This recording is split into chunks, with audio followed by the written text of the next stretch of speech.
Okay, I'm gonna be honest, I never really grew up playing racing games. I mean, yes, I grew up playing tons of arcade games, but arcade racers or games like Outrun more specifically, I just never really got into.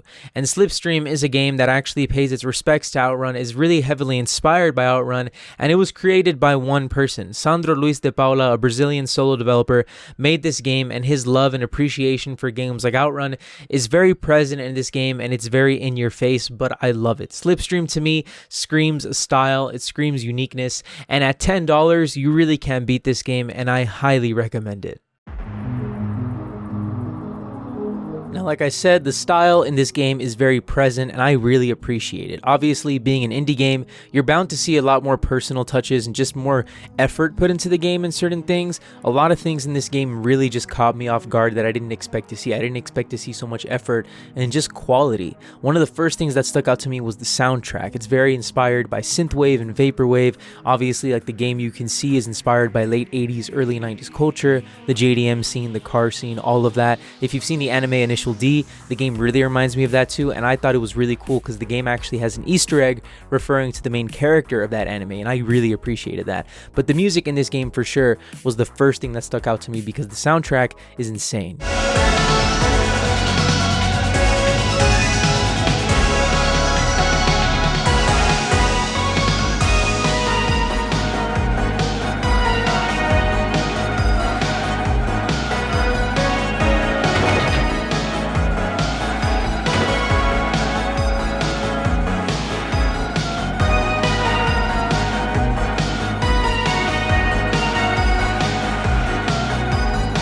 Now, apart from that, like with any good game, any good racing game especially, controls are very important, and I'm very happy to say that Slipstream controls very well. Everything feels accurate, precise, everything feels tight and just really well done, and I really appreciate that as well. Some of the cool mechanics within the game as well are obviously the name of the game, Slipstream. If you drive behind a car, or if you drive behind one of the AI rivals for long enough, you get a small turbo boost, and if you just continue being behind someone, that boost will just, it'll keep going and keep going. There's actually an achievement that I got on Xbox, because that's where I'm playing the game, where if you're in a slipstream for over 15 seconds or at least 15 seconds, you get an achievement called Supersonic for being able to do that, being in the slipstream for that amount of time.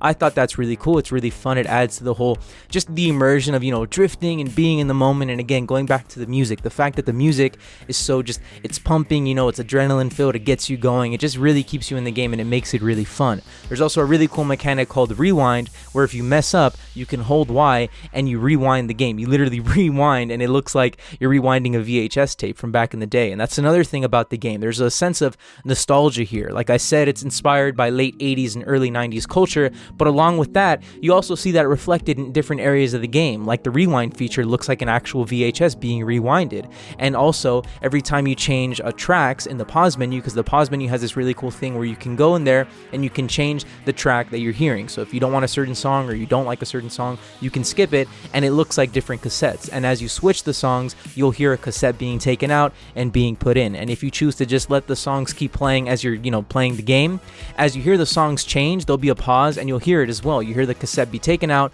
a new one gets put in, and it's just really cool. All those little touches and stuff really adds to the immersion of the game, and it's just nice to see that, man. It's really stylistic. It gives the game personality, and I really appreciate those things. The replayability in this game is also something that's pretty surprising. The game is actually pretty packed with a good amount of content, having 6 modes. Now, across those 6 modes, one of the coolest things I found was in the Grand Prix mode, there's something really cool which actually lets you mess with the specs of your car in a shop. So after every single race in the Grand Prix mode, you're going to see this menu, which by the way is really cool. It's the dashboard of your car, and through the windshield of the dashboard, or through the windshield of the car I should say, you're actually going to see the next course that you're about to race on. I thought that was just a really cool touch. But in that menu, you'll see a parts shop, and in the Grand Prix mode, you actually earn money. So depending on how well you perform in those races, you earn money, and then in between the races, you can go in the parts shop and spend your money how you want to improve your car and make different builds. I thought that was really cool because I didn't expect to see that. The game has different models of cars that have different stock specs, especially in the Grand Prix mode, so going in there to experiment with different cars, make different builds, it's really fun, and overall it just adds to the replayability, which, I mean, dude, in a game that's, again, I can't stress this enough, $10, there's a pretty good amount of content here and replayability, because across those 6 modes you have Grand Prix, Grand Tour, Single Race, Time Trial, Cannon Paintball, and Battle Royale, all offering different experiences and definitely offering their own replayability for each mode. This game is honestly just a complete package, and that's another reason why I really like it, and really the whole point of me making this video. Slipstream for me not only has been a great experience and a lot of fun and addicting and whatever else you might want to say, but it's been a nice return to form. I'm 23 and I've been playing video games probably since I was like 5 or 6, and I mean, if you're like me and if you grew up with games, if we grew up in the same generation, you already know, man. Back in the day, it was simple. You had your system, you popped the game in, and you didn't have to worry about updates and all the other bullshit like DLC, microtransactions, all the shit that we have to deal with in gaming now. That wasn't there back in the day. Obviously, being kids, most of us probably didn't even think twice about it, but nowadays, it's no secret that games that are supposed to be AAA productions, that are supposed to be these great experiences and, you know, cost tons of money to make and take so long to actually get done, sometimes even being delayed multiple times throughout development, it's no secret that the games release and they just continuously disappoint their fans, or they release completely broken or unfinished. But Slipstream isn't that. It's a complete package. Now, I know that if you're even remotely involved in the indie scene at all, whether you're an indie game dev yourself or just a fan, it's no secret to you and it's not news to you that, you know, indie games are constantly just really subverting expectations, for lack of a better term, and just really impressing people, because I feel like a lot of people, and I'm not gonna lie to you, myself too, there's a lot of times where I underestimate indie games, and that's not right, you know, because a lot of games will surprise you, and Slipstream has been a game that's really pleasantly surprised me, and it's been a great return to form, and I mean, I can't say enough good things about it, man. I felt compelled enough to make a video on it, so I should tell you everything you need to know about how much this game means to me already, and just how much fun I've been having with it. Keep in mind, I'm only like maybe 5 or 6 hours in. I've only really been playing Grand Prix and Grand Tour, so I haven't even tried out all the modes. And again, going back to that whole replayability thing, this game definitely has that, so it's really an understatement to say that you're getting your money's worth, especially when the game's only $10. I feel like I can't stress that enough either, man. Only $10, and it doesn't even take up a full gigabyte of space on the hard drive.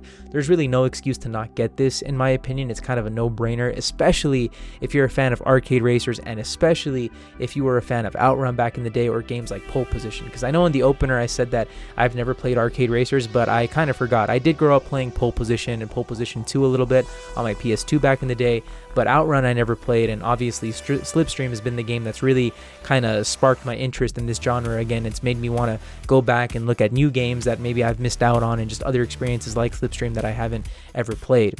Overall, this game has been just really refreshing. I really like it, and I really hope that if you're thinking about getting the game, this video hopefully persuaded you to just doing it, because again, I really think we got nothing to lose with this one.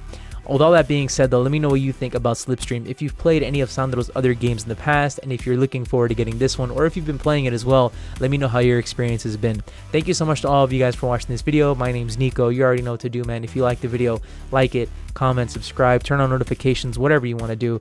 Again, thank you for watching, and I'll see all of you in the next one.